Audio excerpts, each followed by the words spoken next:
D'abord, bien sûr, un grand témoin pour lancer ce campus en cette semaine européenne du développement durable. Il a tenu à être parmi nous, lui qui dès 1998 a lancé une ONG, Positive Planet, pour promouvoir un monde meilleur, lui qui en 2013 a rédigé un rapport sur l'économie positive, source de croissance. Aujourd'hui, à travers la création de l'Institut de l'économie positive, il souhaite aller plus loin pour accompagner la transition des territoires, des nations, des entreprises. L'objectif recherché, c'est bien sûr d'avoir une vision de long terme au service des générations futures. Merci d'accueillir Jacques Attali.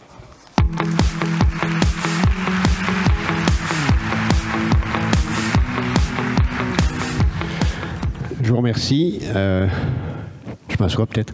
Merci d'abord à TF1 de m'avoir invité. Merci à vous d'être là, de vous intéresser à ces sujets qui peuvent paraître loin de votre quotidien. On va vous expliquer tout au long de la matinée, à juste titre, que c'est utile à votre chiffre d'affaires, c'est utile à vos profits, c'est utile à votre marge brute que d'être socialement responsable, que de faire de la RSE, et que toutes les marques y ont intérêt. Et au fond, beaucoup de marques l'ont compris depuis longtemps, puisqu'ils ont fait, pour certaines d'entre eux, de façon très habile, un peu partout à travers le monde, et en France aussi, ce qu'on appelle du greenwashing, en comprenant qu'une bonne campagne de RSE hypocrite, ça coûte moins cher qu'une campagne de publicité, et ça rapporte autant. Mais naturellement, ce n'est pas de ça dont il sera question aujourd'hui.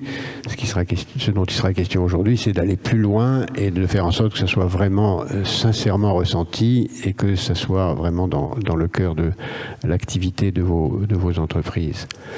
En fait, il faudrait penser à aller plus loin que simplement la RSE et plus loin que simplement donner une image positive à des produits qui resteraient les mêmes ou à des modes de production qui resteraient les mêmes. C'est ce que nous appelons l'économie positive, c'est-à-dire travailler dans l'intérêt des générations futures.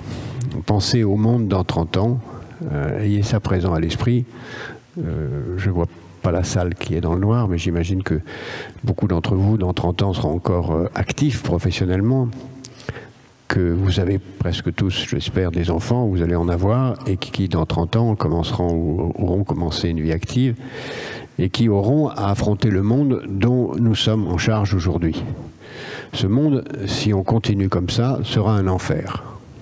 Nous serons 9 milliards, il n'y a pas de quoi nourrir 9 milliards de personnes de la façon dont nous nourrissons, il n'y a pas de quoi produire de l'énergie, il n'y a pas d'eau, il n'y a pas d'organisation urbaine compatible avec une telle population si nous continuons comme aujourd'hui. On le sait pour l'énergie, on le sait moins pour d'autres dimensions que je pourrais lister longuement. On le sait moins, on le sait aussi pour le climat, qui, s'il ne change pas, va devenir, dans les 20 ans qui viennent, quelque chose de très difficile, puis progressivement un enfer entraînant que la vie de vos enfants, de nos petits-enfants sera épouvantable et qu'ils nous maudiront. C'est notre responsabilité de changer cela. C'est notre responsabilité d'acteurs politiques, d'acteurs sociaux, c'est notre responsabilité de parents, c'est notre responsabilité d'être humains si nous voulons pouvoir nous regarder dans la glace tous les matins, si nous pouvons aller au travail sans être simplement ce que beaucoup d'entre nous sommes, trop souvent, des mercenaires déloyaux. Mercenaires parce que nous n'allons au travail que pour gagner notre vie, déloyaux parce que nous changeons d'entreprise quand nous pensons que c'est mieux pour nous à chaque instant. Nous sommes beaucoup plus que cela. Nous sommes des êtres humains et nous sommes d'abord des parents. Et d'une certaine façon, plus généralement, nous sommes les parents des générations futures, au-delà de nos propres enfants. Nous avons cette responsabilité-là. C'est ça que nous appelons l'économie positive, qui est un concept englobant, très simple, qui consiste à se poser en permanence la question, est-ce que ce que je fais est utile aux générations futures ? Et on peut démontrer, et vous allez le voir démontrer tout au long de la matinée, que si on fait des choses utiles aux générations futures, c'est utile pour nous-mêmes. D'abord, pour reprendre une phrase que j'ai parfois citée de Marx, je veux dire cette fois-ci de Groucho Marx, qui disait « Je ne vois pas pourquoi je ferai quelque chose pour les générations futures, qu'est-ce qu'elles ont fait pour moi ?» Il suffit de réfléchir 20 secondes pour s'apercevoir que cette jolie boutade est stupide, puisque supposons qu'à partir de l'instant présent, il n'y ait plus de génération future, plus personne ne naît. On n'a plus besoin assez vite de maternité, plus besoin d'école maternelle, d'école primaire, d'école secondaire, et puis les gens qui partent à la retraite ne sont pas remplacés, personne ne peut payer les retraites des autres, et nous qui sommes dans cette salle, qui serons dans cette hypothèse les derniers vivants, notre vie sera un enfer parce que tout s'effondrera progressivement et le dernier des vivants éteindra la lumière. Il n'y aura d'ailleurs plus de lumière depuis longtemps. Donc nous avons intérêt au bonheur des générations futures, nous avons intérêt à leur bonheur, même de celles qui ne sont pas encore nées. Et leur bonheur, c'est pas seulement leur donner demain matin une nourriture plus saine, de faire en sorte qu'il y ait dans nos entreprises un petit département de RSE qui s'occupe benoîtement de donner une belle image de nos choses. C'est transformer très profondément nos sociétés. C'est de faire en sorte, et c'est difficile, en particulier en démocratie, que les générations futures aient un droit de vote. Qu'ils aient un droit de vote dans les conseils d'administration, qu'ils aient un droit de vote dans les parlements, qu'ils aient un droit de vote dans les gouvernements, qu'ils aient un droit de vote comme ils l'ont d'une certaine façon dans les familles où les enfants savent se faire entendre et imposer ou obtenir de leurs parents qu'on tienne compte d'eux pour faire les choix globaux de la famille. C'est pas facile à faire, ça mérite et ça exige un très grand nombre de choix.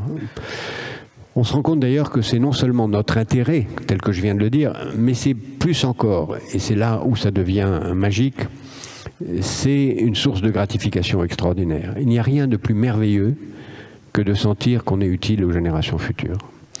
On le voit quand on a un rapport sain avec ses enfants, il n'y a rien de plus merveilleux que de se rendre compte qu'il y a chez eux, au-delà de la gratitude, une reconnaissance et une connivence qui construit un avenir commun.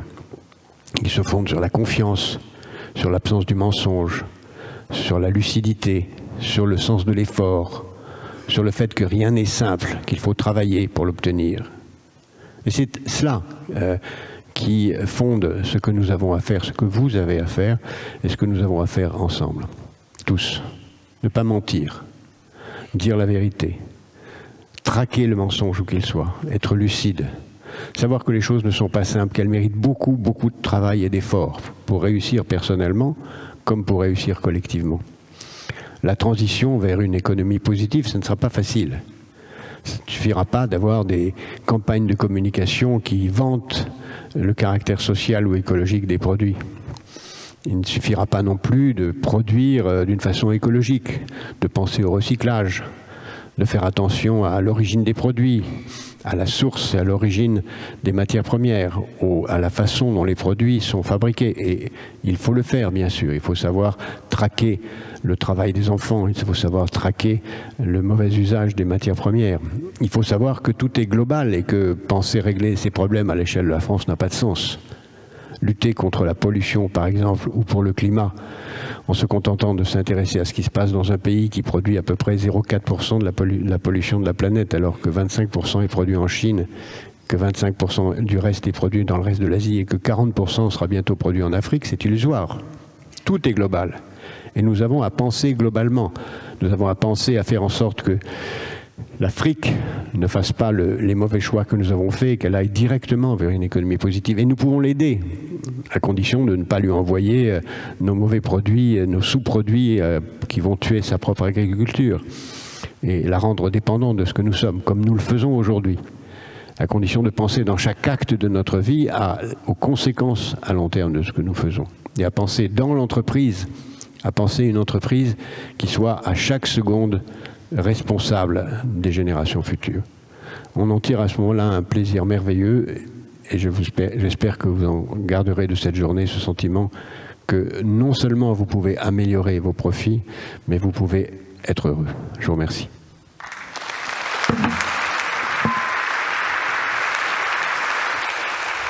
Merci bien.